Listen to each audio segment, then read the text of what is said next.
Hello నమస్తే అస్సలాముఅలైకుం. నేను మీ Razia. Welcome back to our channel Indian mom in Oman Telugu వ్లాగ్స్‌కి స్వాగతం. ఈరోజు నా థంబ్‌నెయిల్ చూసారు కదా! హాలిడే వ్లాగ్ అండి. మొన్న షబె మేరాజ్ అయింది కదా! ఆ రోజుకి బదులుగా ఇక్కడ ఫ్రైడే, సాటర్డే వీకెండ్ కలిసొచ్చేటట్టు లాంగ్ వీకెండ్ థర్స్‌డే హాలిడే ఇచ్చారు. 3 డేస్ హాలిడే అన్నమాట. అయితే ఈ వీక్ మాకు లాంగ్ వీకెండ్ వచ్చింది. ఆ రోజు నేను ఏమేం ప్రిపేర్ చేశానో మీతో షేర్ చేద్దామని చెప్పి ఈ వ్లాగ్ చేస్తున్నాను. గారెలు చేద్దామని చెప్పి నైట్ మినపప్పు నానబెట్టుకున్నాను.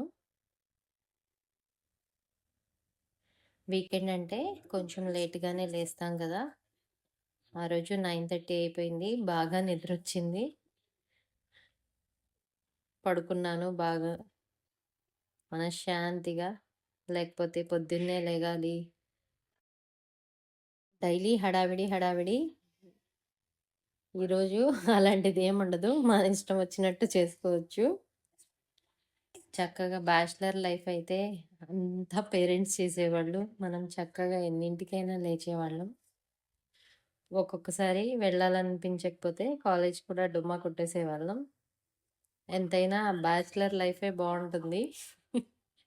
ఈ మ్యారేజ్ లైఫ్ రెస్పాన్సిబిలిటీస్ అన్నీ అందరికీ అలానే అనిపిస్తదో, లేకపోతే నాకొక్కదానికే ఇలా అనిపిస్తుందో, పిల్లలేం తింటారు, ఏం చేయకపోతే అనేది ఒక థాట్ వచ్చేస్తది మనసులో. ఇంకా సమ్మర్ హాలిడేస్ కోసం వెయిట్ చేస్తున్నాను. ఎప్పుడెప్పుడు అవ్వుద్దా? ఎప్పుడెప్పుడొస్తాయా సమ్మర్ హాలిడేస్ అని చెప్పి. వచ్చి చక్కగా 1 మంత్ రెస్ట్ తీసుకోవాలి. మైండ్ రిలాక్స్‌గా ఉంటుంది. ఇక్కడ ఒక్కళ్ళమే ఉండి చేసుకుని, మన చేతి వంట మనం తినే బోర్ కొట్టేసింది ఇంకా. ఇంకా అక్కడ స్పెండ్ చేయాలి ఇంకా. ఇంకా నేను మినపప్పు గ్రైండ్ చేసేటప్పుడు సాల్ట్ ఒకటే యాడ్ చేసుకుంటాను.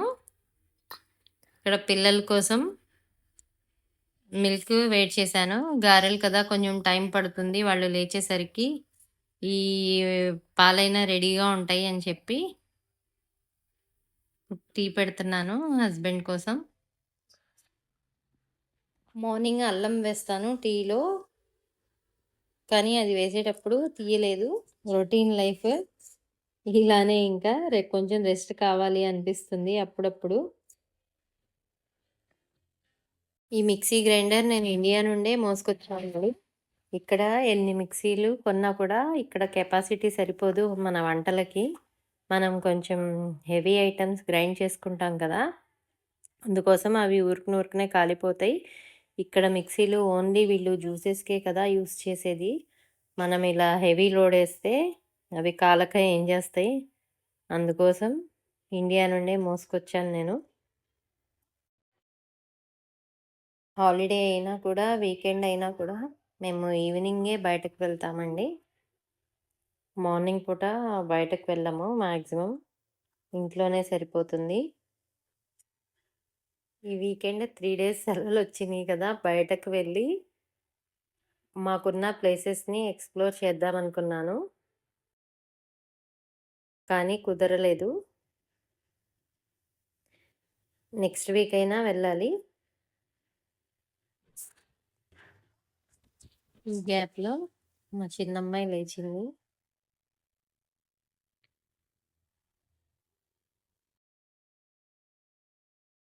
ఇక్కడ నేను ఈ పిండిలో పావు కప్పు బియ్యపు పిండి వేస్తానండి. బియ్యం పిండి వేయడం వల్ల గారెలనేవి చక్కగా గుల్లగా వస్తాయి. కొంచెం క్రిస్పీలాగా కూడా ఉంటాయి. నెక్స్ట్ నేను ఇందులో జీలకర్ర, అల్లం, కరివేపాకు, పచ్చిమిరపకాయలు వేసుకుంటాను. కొందరైతే కొత్తిమీర, పుదీనా కూడా వేసుకుంటారు.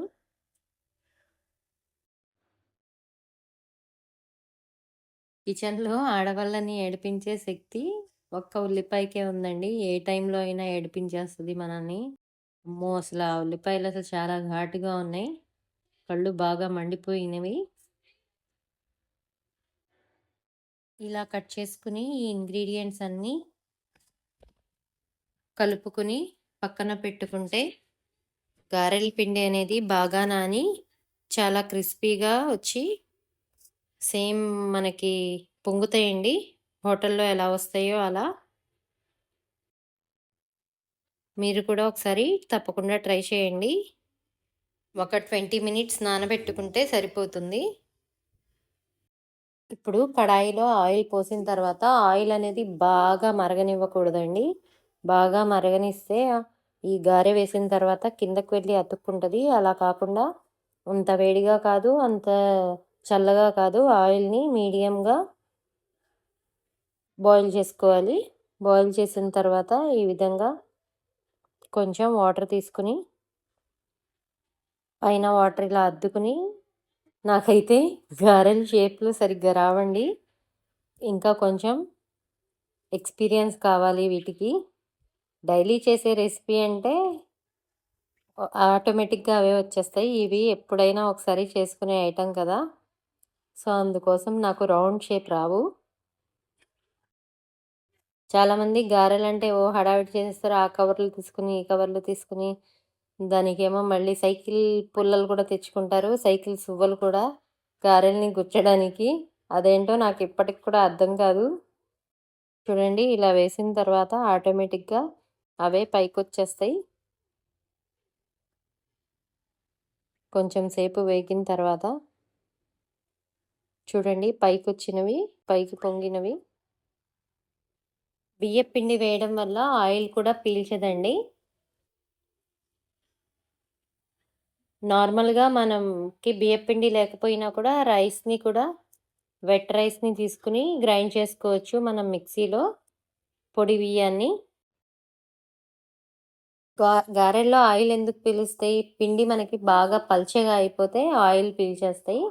అలా కాకుండా అంత గట్టిగా కాదు, అంత లిక్విడ్‌గా కాదు. మధ్యలో ఉండేటట్లు గ్రైండ్ చేసుకోవాలి. గ్రైండ్ చేసుకున్న తర్వాత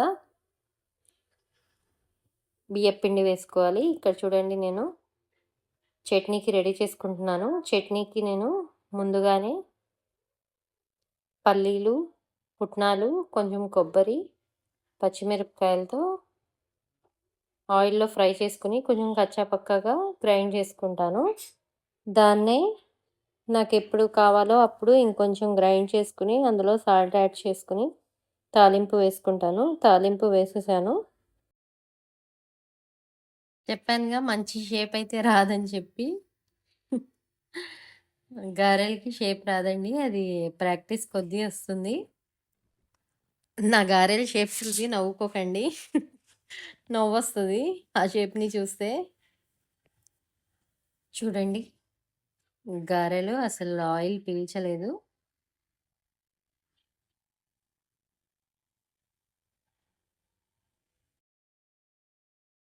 నెక్స్ట్ ఇంకా టిఫిన్ అయ్యాక బయట ఎండలో కూర్చుందామని చెప్పి పార్క్‌కి వెళ్ళాము. బాడీకి ఎండ తగలక ఇంట్లో ఉండి విటమిన్ డి డెఫిషియన్సీ వచ్చేసిందండి. పార్క్‌లో కొంచెం సేపు పిల్లలు ఆడుకున్నారు. ఇంకా సమ్మర్ వస్తే ఎలాగో బయటకి రాలేము. కొంచెం చల్లగానే ఉంది గదా అని చెప్పి పిల్లల్ని తీసుకొనొచ్చాను బయటికి. కలర్‌ఫుల్ పువ్వులుంటే కోసుకుంటున్నారు ఇద్దరు పువ్వుల్ని. వాటరింగ్ జరుగుతుంది పార్క్‌లో.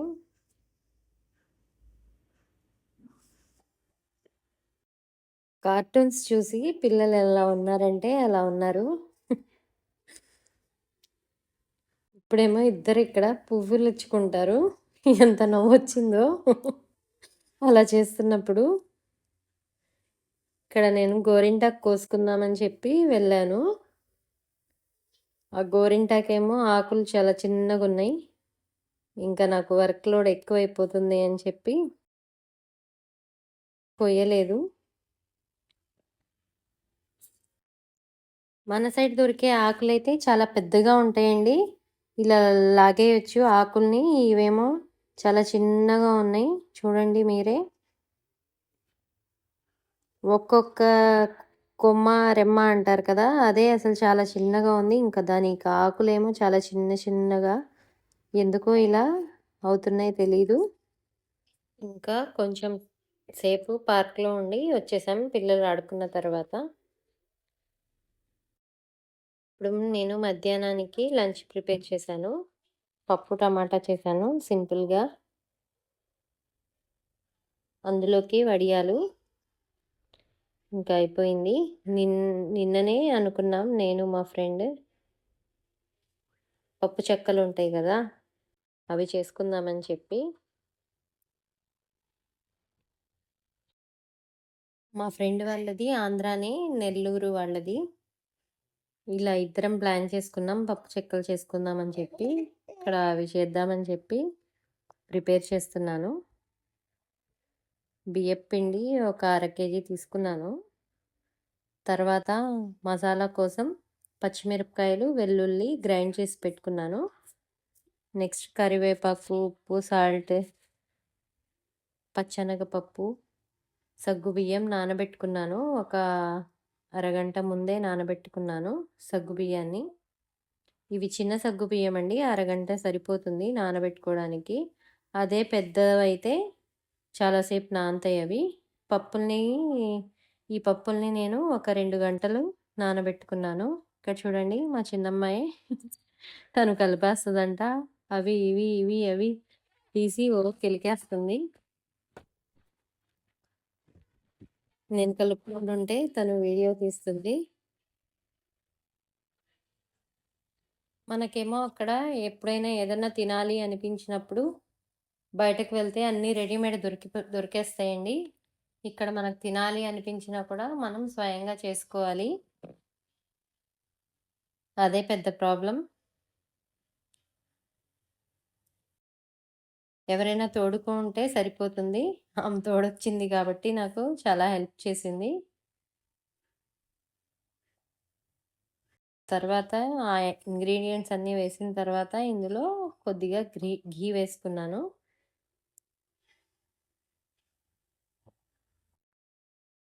ఎప్పుడైనా ఇలా పిండి వంటలు అలాంటివి చేసేటప్పుడు కొన్ని వాటిల్లో ఇలా కొంచెం గోరువెచ్చని నీళ్ళతో వేసి కలుపుకోవాలండి. అప్పుడు మనకి పిండనేది విరగకుండా ఉంటది. క్రాక్స్ వస్తాయి కదా మధ్యలో అలా రాకుండా ఉంటాయి. ఆ క్రాక్స్ అనేవి వేడి నీళ్ళతో కలుపుకోవడం వల్ల. ఇప్పుడు మధ్యలో మా అమ్మ ఏడుస్తుంటే నేను అటు సైడ్ వెళ్ళాను. తను కలుపుతుంది. కూర్చొని చేద్దామని చెప్పి ఇండక్షన్ మీద ప్రిపేర్ చేశాము. ఎప్పుడన్నా మా హస్బెండ్ లేనప్పుడు గ్యాస్ అయిపోతే నాకు ఈ ఇండక్షన్‌నే యూజ్ చేసుకుంటాను నేను. ఇక్కడ కవర్ పెట్టి కవర్‌కి ఆయిల్ రాసుకుని చెక్కలు చేస్తున్నాము. కబుర్లు చెప్పుకుంటూ. నెల్లూరు సైడ్ అంటే తెలుసు కదా!